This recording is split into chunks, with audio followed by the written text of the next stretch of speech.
150 miles in the first of two Budweiser dual races tonight.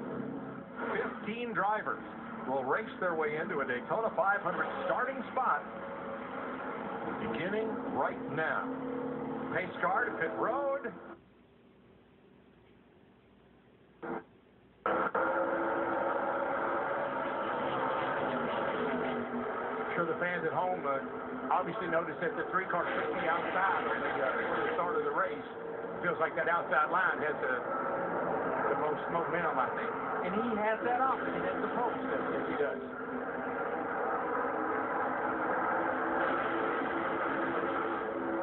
Chevrolet is on the high side. Dylan Earnhardt Newman. And Larry, he picked up Dale Earnhardt for the pushing partner, drafting partner. Pretty smart move.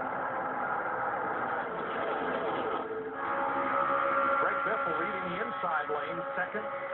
Now third by a bumper as they come off turn 4 to complete lap 1. A little bit of three wide mid-pack. Pretty orderly so far. Yeah, I have to be really, really careful right here in this pack right in there. Those guys, you just don't want, you get so loose in the throttle, you can't hang on to it.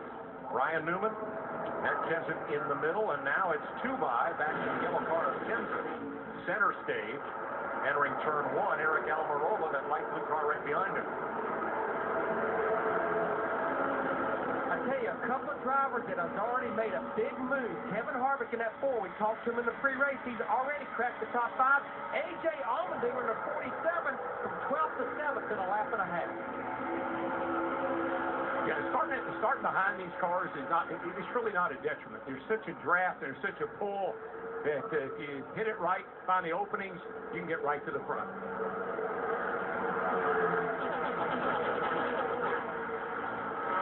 You know, Mike, I just worry about Matt Kenseth. I've seen him a couple of times down here last week in the Limited, and tonight here he is stuck in the middle again, and that has led to a lot of trouble for him.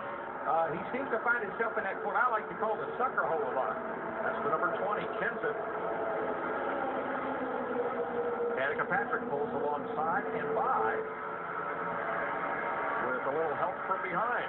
Brian Vickers in the 55. Well, what I've noticed with Danica Patrick, Darrell talked to her on the pace lap. She has hooked onto the rear bumper of her teammate and part owner, Tony Stewart, at 14, and Brian Vickers in the 55. Remember, a backup car that started at the rear. These drivers, they have been working that high line. Yeah, it seems like that's the line of choice right now. Biffle stuck down on the bottom on the inside there, and he's going nowhere.